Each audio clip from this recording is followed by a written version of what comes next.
Welcome to the Deep Dive. I'm really glad you're here with us today because, honestly, we're about to explore some truly extraordinary ideas. Ideas that are, well, they're pretty different. We're diving into a source called Mancha. That's Russian for stress and emotion management. Now, I know what you might be thinking, another self-help guide, right? Oh, definitely not. No, this is something else entirely. It's philosophical, it's paradoxical, often really funny, actually. And it tackles these huge life questions with this incredibly fresh, almost cheeky perspective. The whole aim seems to be fostering joy, relaxation, a kind of effortless freedom. Okay, so let's unpack this a bit. This isn't, 5 easy steps to anything. It grabs you right away. First lines. This, everything, and nothing. Just like that. Bam, right out of the gate. Exactly. And then it says, with this playful sort of wink, if today you went anywhere at all, for example, to the toilet this morning, this book is specifically for you.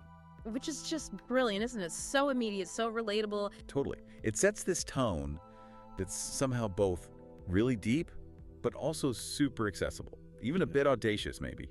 It's like an invitation, Question everything you think you know about yourself, about the world. And that invitation really sets the stage for our mission here in this deep dive, especially for you listening in. We want to explore how this material, often with a smile, kind of nudges us beyond the usual ideas of freedom, happiness, even joy. It sort of guides you into this more expansive space. It's humorous, deeply relaxing. It's not about finding something new or learning a skill you don't have. It's more like uncovering what's always been right here. Like you just forgot it. Exactly. Overlooked it maybe in all the searching. It's about getting back to this natural, joyful state that's inherent, already present. And this whole exploration, we've tailored it for you. Someone who wants to get the knowledge quickly, but also thoroughly. Someone who likes different perspectives, those aha moments. Yeah, those moments where things just click. Right. So we're aiming to give you a kind of shortcut here, a way to get really well informed about this radical take on existence, a viewpoint that just cuts through all the noise, straight to the heart of being alive, experiencing real happiness, real freedom, maybe in a way you haven't considered. Sounds like quite an adventure. It is, an intellectual one, an experiential one. We're excited to guide you through it. #I, the grand illusion and the unknowable, this. Okay, so let's jump right into this enigma. The source describes the ultimate reality, the absolute, with words that basically mean it is inevitable, inexpressible, and indescribable. The Russian captures it perfectly, that sense of something you just can't quite grasp with words. Right, and it uses all these different names for it. God, Brahman, Tao, Dzogchen, Buddha nature, familiar terms from various traditions. Sure, pointers. Exactly, that's what it says next. All other words and phrases are just pointers for those stuck on the path. Yeah. Which immediately makes you think, okay, if it's inevitable, but also indescribable, what is this path? Yeah. And why are people, especially knowledgeable people like you listening, potentially stuck? That's the perfect question to start with, because it throws us right into the core paradox when it says, if you went anywhere today, this is for you. It's not dismissing your day. No, it's reorienting you, because right after that it says, right now there is nowhere and no one to go. See? It's suggesting that the ultimate truth, this isn't a destination. It's not something you strive for or arrive at. it's just here, now. It's the ever-present reality. We're always looking for something out there, right? The next achievement, the final answer, the perfect state of happiness. But this source just gently says, nope, it's already in here. Or maybe it just is here. It is the here. It even says the path of man will never end. The path of being will never begin. And this is one path. The path without a path. It's this radical idea that the real discovery isn't about getting from A to B. It's about realizing you're already at B, or that A is B. Kind of, yeah. It's about recognizing the completeness, the inherent joy, actually, of point A right now. You're already home, but maybe you're looking at travel brochures. Okay, that's a lot to chew on already. Yeah. And then it throws another curveball, this really fascinating contradiction. It paints this picture. One shouts the absolute cannot be known. It is not a thing or an object. Okay, makes sense. Unknowable. The second is sure that it can, because it is in everything, it is everything around. Also makes sense. It's everywhere, so you can know it through experience. But only the absolute no-no WS that both of them are absolutely right. Okay. That's brilliant. Isn't it? It's so playful. It sort of laughs at our need for one single definitive answer. Our intellectual wrestling match. It absolutely does. And the real takeaway there for you listening is that maybe true wisdom isn't about resolving these paradoxes. Maybe it's about embracing them. Living with the contradiction. Exactly. Our minds want clear answers, neat boxes. This source says, hey, maybe the deepest truths hold opposites together. And that's not lazy thinking, it's liberating. Imagine the relief, the sheer relaxation of not having to figure it all out logically. Yeah, dropping that burden. Right. It encourages this openness, this intellectual ease, maybe, which can only lead to deeper understanding and paradoxically less stress, more joy even. Okay, so if the absolute, this is already here, we're just looking elsewhere. How did we get so off track? If our true nature is this, unnameable reality, what creates this feeling that we're separate, that we're on this path and stuck? What's the mechanism? That's a million-dollar question, isn't it? And that's the grand illusion this source just loves to playfully pick apart. What's really fascinating is how it talks about personal history. Okay. Our life story. Well, yes, but it calls it something more provocative. A brief medical history of the self. A medical history, like an illness. Exactly, the illness of self, it calls it. And it says it's not innate, it's acquired, usually starts young, like 2 or 3 years old, with what it terms a vaccination of separateness. Wow, a vaccination. Yeah. Think about when a toddler first really gets the concept of mine, or sees another kid and thinks, them totally separate from me. That's the initial injection, you could say, the start of the division. Me world, mine other. Yeah, everything after that. Gets written down on the medical card of this supposed illness. Well, All our experiences, joys, pains, struggles, that's our personal history. But the kicker is, this whole card, this whole story, it just gets thrown away when the illness of self ends. So the suffering, the searching, it's just symptoms. Symptoms of an illusion. The illusion of being separate. Okay, this is getting really interesting. It challenges some core beliefs here.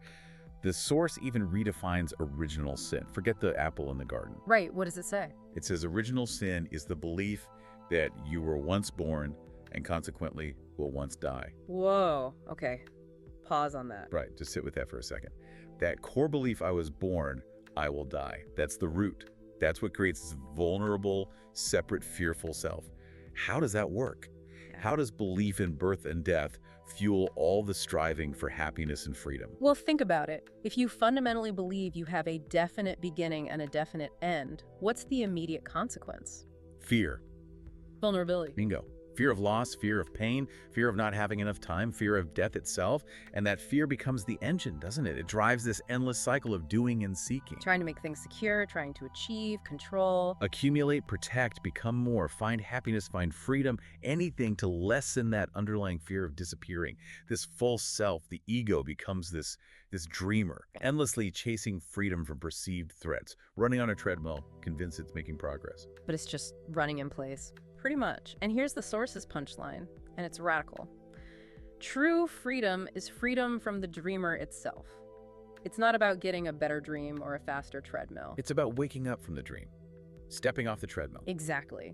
When there's no dreamer making claims, feeling trapped, needing liberation, then there are no claims, and even the concept, no freedom is free. Wow. So freedom isn't something you get, it's what's left when the idea of needing it disappears. Precisely. No one to be bound, no one needing freeing. Freedom just is, effortlessly. A state of deep, relaxed joy almost. Okay, to really nail this down, this idea of forgetting who we are, the source uses this great little story, this metaphor. It's about a king. Ah, the king and the gardener, yes. Right, the king goes into his garden to work, and his mind, just keeps telling him, you're working here, you must be a gardener. How does that simple story capture our situation so well? It's incredibly rich, isn't it? Classic non-dual teaching, really. The king is our true nature, limitless, eternal being, this. The gardener is the ego, the false self, the identity we picked up from that vaccination of separateness. And he forgets he's the king, just because his mind tells him otherwise. Yep. One day he believed his mind. That's the crucial line. It's not about learning something new. It's about remembering what was never lost. For you, listening, the question is, what story is your mind telling you about who you are right now? What identity is it selling you? And the story goes on, right? While the king thinks he's just a gardener, his servants, who are they in this metaphor? The servants are everything that reinforces the gardener identity, our thoughts, desires, external pressures, maybe even certain spiritual teachings that emphasize endless effort. Oh, interesting. How so? Well, if a teaching keeps telling the gardener how much work he needs to do to become the king again, it's subtly reinforcing the idea that he isn't the king right now. It keeps him busy, feeling like he's getting somewhere, but never questioning the core illusion. The servants get to enjoy the royal bed and property, the benefits of the king's forgetfulness. So they have a vested interest in him staying asleep, basically. You could say that. They thrive on the king's belief in his limitation. But then... And the wandering Advaita master shows up. Right. And what does the master do? Does he give the king a 10-step program? No, he just says simply and convincingly, "You are no gardener. You are the king." Direct pointing, shattering the illusion, not building a new system around it. The solution isn't more effort, it's recognition, remembering, and that final instruction. Wake up and roar. Yeah, which isn't about ego or aggression. It's that authentic, joyous, relaxed expression of your inherent nature. A playful roar of defiance against the mind's hypnosis. Recognizing your own unshakable reality that was never really lost. That roar, that's the sound of freedom from the illusion. Hashtag tag 2, the mind's play in the now moment. Hashtag tag 2, tag 2.1, the mind as a storyteller and a trap. Okay, so the king, forgetting he's the king, that really highlights this central theme. The mind just chatters away constantly and often deceptively. The source really digs into this. It says, the mind is a very sophisticated storyteller. From the false idea of your personal separateness, it creates a personal history and context for interpretations. Yeah, it's like a scriptwriter in your head, isn't it? Constantly generating plots and narratives about you. And these aren't just harmless stories, are they? They actually shape how we see everything, our whole sense of well-being. Absolutely. Once that initial premise, I am separate, is accepted, the mind just runs with it. It spins these endless tales, it says, about how everything really is, and crucially, what needs to be done. Right, the endless to-do list for self-improvement or just survival. Exactly. It tells you what's right, wrong, good, bad, what to fear, what to want. And here's the really subtle part, the trap. It even crafts new, beautiful, correct, and spiritual theories. Theories designed to help you overcome separateness and find freedom. Wait, so even the spiritual seeking can be a trap? According to this source, yes, if it comes from that same place of trying to fix or improve the illusory self. Because that very effort, that attempt to fix the self, just revives the non-existent corpse again and again. Wow. So trying to get rid of the ego just reinforces the idea that there's an ego to get rid of. Precisely. It's a subtle, almost funny kind of loop. Keeps us spinning our wheels, seeking, becoming, always feeling slightly dissatisfied and missing the relaxed joy that's just here. Man, that is so relatable. You get caught up in your thoughts, hoping they'll lead somewhere good, somewhere happy. The source has this analogy. It's kind of gross, but really spot on. Oh yeah, which one? It says, I often compared thoughts to kind bees that bring honey. Many years passed, and I kept waiting for sweet honey from the bees. But they brought only pain, suffering, and bitterness. One day I looked closely, and they turned out to be just dung flies. Huh. Dung flies. That's vivid. Isn't it? That feeling of chasing thoughts that promise sweetness, but just deliver? Yeah. Well, dung. I bet a lot of people listening recognize that feeling. So what's the practical step then? When you notice your mind buzzing with these dung flies, how do you tell them apart from useful thoughts? That's a great question. The core insight here for you listening is maybe just remembering that thoughts are visitors. They don't own the place. You don't have to believe everything they say, especially the ones buzzing with anxiety and negativity, that constant striving. Just noticing them is the first step. Noticing them as dung flies, as thoughts producing suffering, not insight. That's huge. And the practice isn't to fight them. Fighting just stirs them up more, right? Yeah, like swatting at flies. Exactly. It's more about relaxed observation. Just see them. Recognize them as thought forms, mental weather passing through. Don't grab onto their story. A genuinely useful thought. It often feels different. It might arise from stillness, feel intuitive, lead to clarity or a relaxed solution, not more agitation. Okay, so less striving, more noticing. Yeah. The dung flies keep you striving. The useful thoughts just serve the flow. And the source is so clear about this. It's a beautiful nudge towards relaxation. It says, while you strive to be someone, some kind of, and somewhere, you haven't yet remembered what it means to similarly be. That doesn't sound like a telling off, more like a gentle reminder. It is a whisper to just let go. So what does it mean then in this context to simply be? And how do you actually stop chasing after becoming something else? It feels like such a deep habit. To simply be is to rest in what you already are. Before the mind layers on all the stories, all the definitions, the need to improve, think about those moments of pure presence, watching a sunset, really listening to music where the inner commentary just drops away for a second. Yeah, total absorption. That's a taste of it. Simply being. The source points to the incredible joy and relaxation that comes when you disengage from the mind's narratives, from the dung flies, from that constant need to define yourself or reach some future goal. And how do you stop the chase?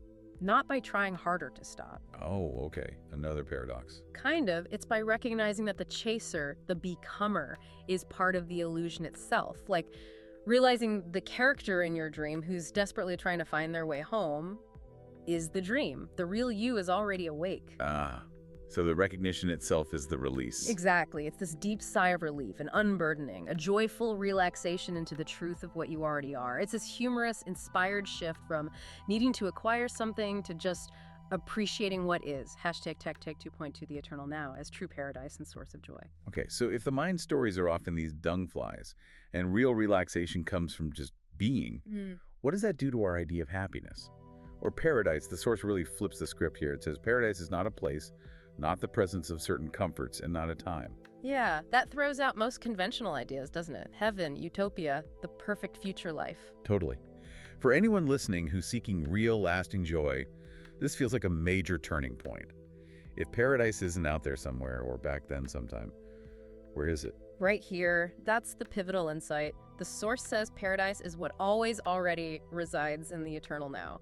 It calls it the bliss of the primordial nature of being, what you are right now. So happiness isn't something you chase or achieve. It's inherent. It is the natural state, available always in this very moment. It's like the default setting of your being, you know? Only obscured by the mind constantly dragging you into past regrets or future worries. Wow, so you stop striving for paradise. And start recognizing you are it. That realization cultivates this inner joy that isn't dependent on anything outside, a deep, relaxed well-being that's always accessible. And to capture this timeless, now this ever-present paradise, the source uses this quirky little haiku. It's great. Past year's snow I carry in my pocket this winter. I love that one. It's so playful, so paradoxical. How can you carry last year's snow now? It perfectly points to how time just dissolves in awareness, right? Yeah. Past and future are just thoughts happening now. Exactly. It's a brilliant metaphor. The past year's snow only exists now as a memory in your mind, in your pocket. The future only exists now as an anticipation, a thought. There's literally no other time for anything to happen but now. Yeah. And this leads to something incredibly freeing about emotions like love or joy. The source emphasizes, if love is here now, it is always here. Any thought about losing it, or maybe that it wasn't always there, that's just another thought happening in the now. So you don't have to desperately cling on to good feelings. You don't, because you realize they aren't fleeting things you possess. There are qualities of your own being manifesting in the now. Understanding this brings such deep relaxation, such genuine joy. You stop fearing loss because you realize the source of joy, of love, is you. It's always available. It is this moment, always. That's real freedom, inspired freedom from the tyranny of time. Hashtag tag 3. Joy, creativity, and freedom in being. Hashtag 3.1. Embracing the divine game with humor. Building on that idea of the now as paradise, let's get into one of the most imaginative and honestly really funny metaphors in this material. It paints this picture of creation. It's just fantastic. Which one are you thinking of? The jacuzzi? Yes. The Almighty lies in a jacuzzi, relaxing. Around is only foam, nothing is visible. First, a head emerges from the water. This is awareness. Then self-awareness, wow, I am. Then a hand slowly protrudes. This is the first perception of self, I am this. Chuckles. It's such a brilliant image. So down to earth, yet profound. Totally, just makes you smile. So how does this divine jacuzzi scene help us understand existence and our own sense of being a separate self? Well, it playfully unpacks non-duality with such lightness, doesn't it? The Almighty, the absolute this, is just chilling, pure potential. The foam is like the unmanifest, maybe. Yeah. Then awareness emerges, just awareness. And the wow, I am moment. Right. Self-awareness, recognizing existence, and then the hand, I am this, the first identification with a form, something seemingly separate. But here's the crucial bit, the punchline. This is only a game, an amusement with himself. Exactly, that separate hand, it's an illusion. There is only I, no matter what appears or disappears from the foam. It's this wonderfully relaxed way to grasp that all the multiplicity we see, you, me, trees, stars, it's all just the one laughing ocean playing various games. So the separation is part of the game, Yeah. not a fundamental reality. Just part of the fun. The Almighty isn't trying to get somewhere, it's just enjoying the experience of expressing itself in infinite ways. This view brings such deep relaxation, doesn't it? An inspired joy, knowing that everything, even the tough stuff, is just part of this vast divine play. You're not just a piece in the game, you are the game.